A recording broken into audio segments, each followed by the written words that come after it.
And again, the motivation for understanding both of Mendel's laws for most practicing geneticists, including yourselves, since you're now deputized practicing geneticists, what's the function of genetics in society? Mostly it's cross-design. It's been humans breeding traits that they want into corn, into tomatoes, into domesticated animals. It's combining traits from different organisms into the same single organism to design organisms that have the traits we want, that feed us for companionship at home, the cat ladies and the dog lovers and all that. And that's why we use some of these examples. So this is a kind of a wacky example, but it sort of starts to exemplify the traits. This was review from last class. This was Mendel's first law, working with Punnett squares. So I asked you at the end of last class to consider how you would answer this question. And this is going to be our review to start off class. It's going to talk about the difference between dominance and recessiveness, and we're going to have to know something about setting up Punnett squares to answer this question.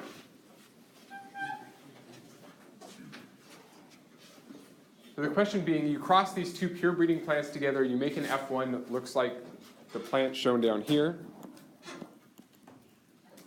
And then you self that F1 individual and you produce a lot, apparently, of F2 plants, including 456 that look like the F1. That is, they have leaves growing out of the flowers. And the question being, how many of the other type of phenotype do you see? How many plants would you expect to see that don't have leaves growing out of their flowers in the F2 generation? Pardon? A quarter of them? So I've got an answer, a quarter. Of not a 456. That's the, let's make that clear. Not a quarter of 456. Okay, so let's step through the process. How did you get there? I did a 1/3 times x over 456. And I saw That sounds too complicated.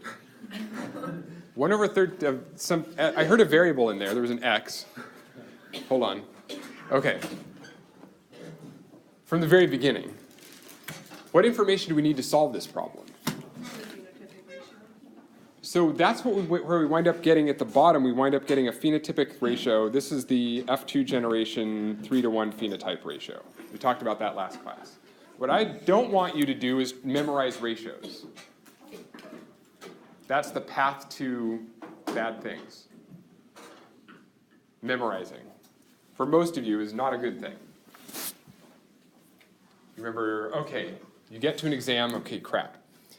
Was it the 3:1 ratio or the 1:2:1 ratio? Or was it the 9:3 to 6:3 to 1:3 to 4:2 ratio? Right? Don't memorize ratios. Let's work out the ratio. Although you're right. You're correct. But let's work through it. Dominance. Why did I write this question this way? All the information is important. I didn't put in any distractors. Why is it important for me to show you the F1 individual? Breaking down a problem you're probably going to see on an exam at some point. So how would you solve this problem? Why did I put in the F1 phenotype? Why is it important that the parents be pure breeding parents? Isn't it to show which one is the dominant trait? You've got to know something about which trait is the dominant trait. So we have two parents, two phenotypes. Here's the P0 generation. We've got two traits. Which trait is dominant? Leaves in the middle of the flowers or no leaves in the middle of the flowers? Leaves. That's the trait we see in the hybrid. So we talked about this last time. That was the concept of how do you determine whether or not a trait is dominant or recessive. You take two pure breeding parents, you mate them together, and you see which trait appears in the F1.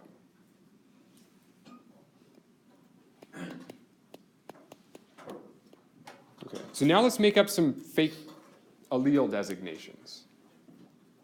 I'm going to say, let's see, leaves in the middle of flowers dominant. So let's use big L, capital L, dominant. The allele produces leaves in the flowers. So L for leaves. So what do we use as the other allele? Little l. No leaves in the flowers. So you start off with dominance. You figure out everything you can figure out about the dominance relationships between alleles that we're working with in the question. Now that we've written allele designations, what can we do in terms of labeling all the individuals that are up here? What can we figure out? What can we guess or infer about them? What's the genotype of this plant?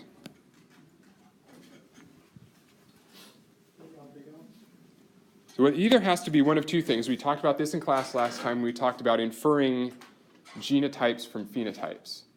So there are two possibilities. If leaves in the middle of the flower is dominant, it's either homozygous big L, or what's the other possible genotype that would also produce leaves in the middle of the flower? A heterozygote over a small l. So the genotype of this plant can be one of those two, because only one copy of big L is necessary to make leaves in the middle of the plant. What's the genotype of the other parental plant?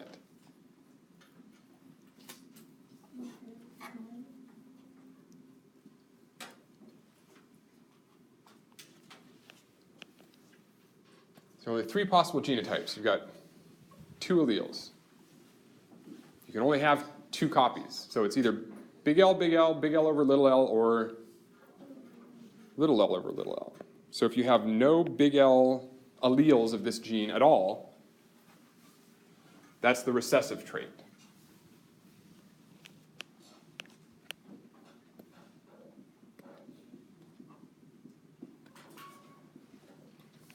What information did I give you that lets us actually know what the genotype of the left parent is? They're pure breeding, which means what is the genotype? Any pure breeding genotype is homozygous. So we know that that individual is not heterozygous. So now we know the genotypes of both of the parents. How is this helpful? What am I going to ask you next? Get into my brain. Genotype of F1. What's the genotype of the F1?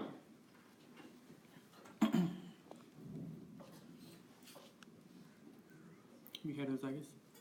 It inherits a big L, has to. There's only big L's in one parent. There's only little L's in the other parent. So this individual has to be heterozygous, big L over little l. That's why I had to tell you that the parents were pure breeding. If you didn't know the parents were pure breeding, you wouldn't have known which of these two genotypes the parent on the left is. You wouldn't be able to tell me for sure, what the genotype of the F1 is. So with two homozygous parents, you can only make heterozygous F1s.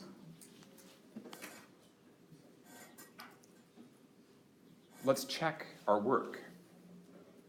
Does the genotype of the F1 match its phenotype? If it doesn't, we've probably screwed up somehow.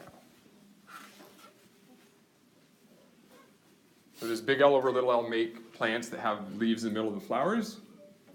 Should, because big L is dominant. It's the allele that makes leaves in the middle of the flowers. So the genotype and the phenotype that we've predicted the F1 individual would have match. So now what do we need to do to actually answer the question and get into the F2 generation?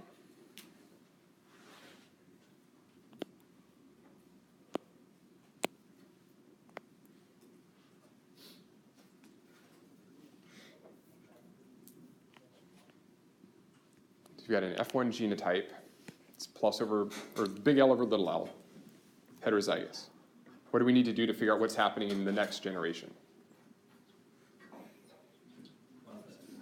Yeah, cross them together, draw a Punnett square. So if we have a big L over little l F1, and we self it, that's the same as setting up what sort of a cross? What genotype do I put in? You made an individual with itself. It's going to have the same genotype. It's like you take two individuals of the same genotype and you cross them together. Same thing as selfing.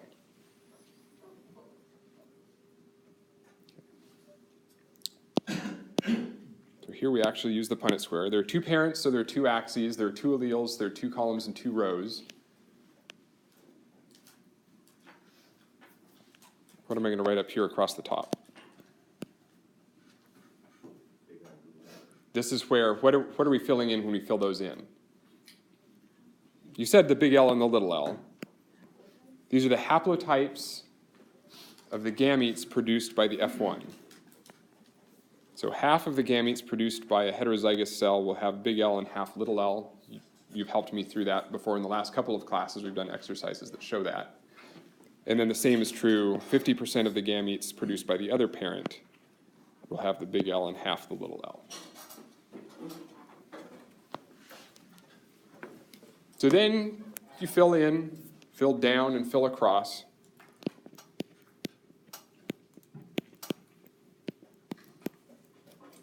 And this is the expected, what's in the table is the expected frequency of genotypes in the F2. So when the F1 gametes come together and make the F2 babies, they should do this through, which of Mendel's laws is this representing, the Punnett square? That half of the gametes have one allele and half the other. That's segregation of the alleles into the gametes. So the x-axis, the y-axis represent Mendel's first law. And the combinations of alleles that we make in the table is random fertilization.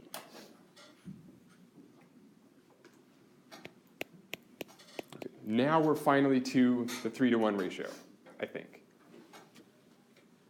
So now we have predicted the genotypes of the next generation.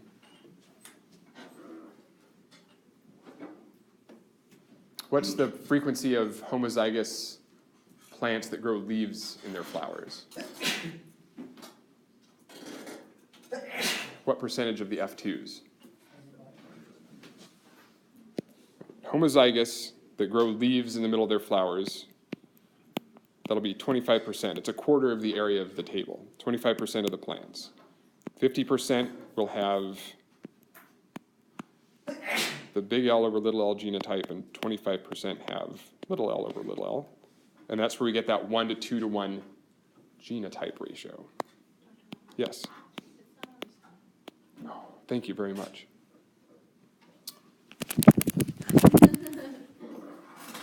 No. So you write down the genotypes, you get 1 to 2 to 1. There's, for every one big L over big L, there are two heterozygotes and one homozygous little l. That's the 1 to 2 to 1 genotype ratio. We're talking about slashes, big L's and little l's. It shows up. So when you combine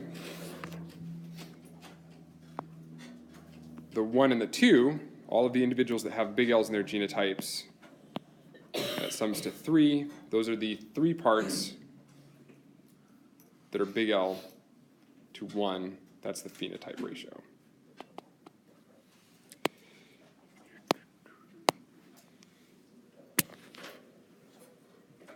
Now it's going to get a lot more complicated. So if you felt like things have been moving slowly, you're right. Things have.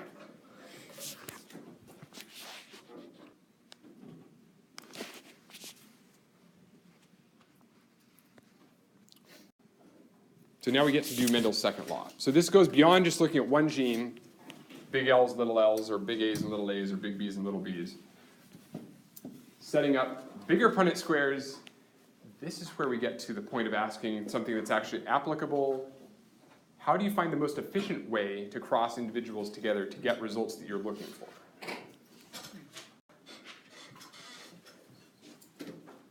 So here's where we have a little bit of U time. Mendel's second law has entirely to do with what's happening to multiple genes, not just one anymore. So here I've had to draw an example that involves 2 genes. For simplicity, I've color-coded them. I've even drawn them on separate chromosomes in a diploid. So up here in the corner is a diploid cell. It's about to go through meiosis. And there's one pair of chromosomes that's larger, colored blue, that has the A gene on it. Heterozygous, big A, little a. Same is true for chromosome 2, red, big B and little b.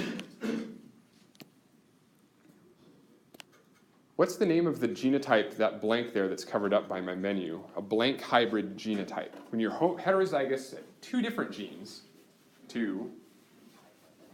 what kind of a genotype is this? Dihybrid. So I'll use this terminology on exams, so I expect you to be familiar with it. If I say this individual has a dihybrid genotype, I want you to remember that that's heterozygous at two different genes. Hybrid meaning heterozygous, and di, I'm not going to tell you what di means. Hopefully you know. Okay, so what is this cell? I'm going to get you to the point of meiosis 1, and then you're going to do something. What is this cell going to look like after synthesis? Start with a diploid cell.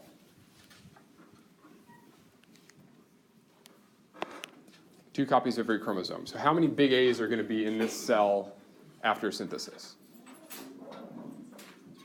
2. Okay, so I'm going to try 2 big blue A's, 2 big little a's. And the same is true. So the big B chromosome replicates, the little b chromosome replicates. Temporarily tetraploid. It's got 4 copies of the blue chromosome, 4 copies of the red chromosome. Now what I'd like you to do is, this involves the Google Classroom assignment I sent out earlier. Fill in what this cell looks like at metaphase of meiosis 1. Don't worry, it's all anonymous. I'm going to put some examples up on the screen after you take a screenshot. Draw this, take a screenshot, attach it to Google Classroom. It's all anonymous, but I want to see what sort of ideas and concepts you bring about how those chromosomes line up. That cell is going to divide down the dotted line. So how do you arrange those 8 molecules of DNA, the 4 blue chromosomes and the 4 red chromosomes, right before the first division of meiosis? This is Mendel's second law. This is the essential concept. So take a few minutes, do that. Feel free to talk to a neighbor, of course. I'll walk around and answer questions if you have any. And as soon as you're ready, please just take a screenshot of that part of the screen, the top cell, attach it to Classroom.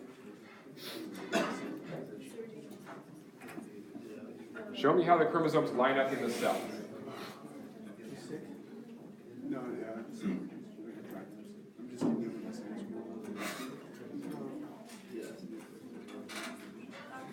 Yes. All 8 molecules. So how do those 8 molecules, the 4 blue chromosomes and 4 red chromosomes, line up in that one cell? Just the top circle.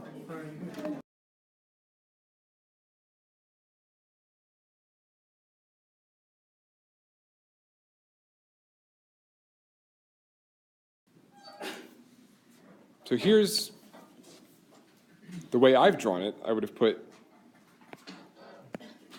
2 big A's on one side, 2 little a's on the other. Oops, wrong color. Big B, little b, little b. That looks like most of your drawings. Did anybody do this differently? Looks similar, but you got a different pattern. Because there's another way you can do this that's just as likely. And usually this works. I don't know, maybe it's Friday and so we're all just thinking along the same lines. How could this be different?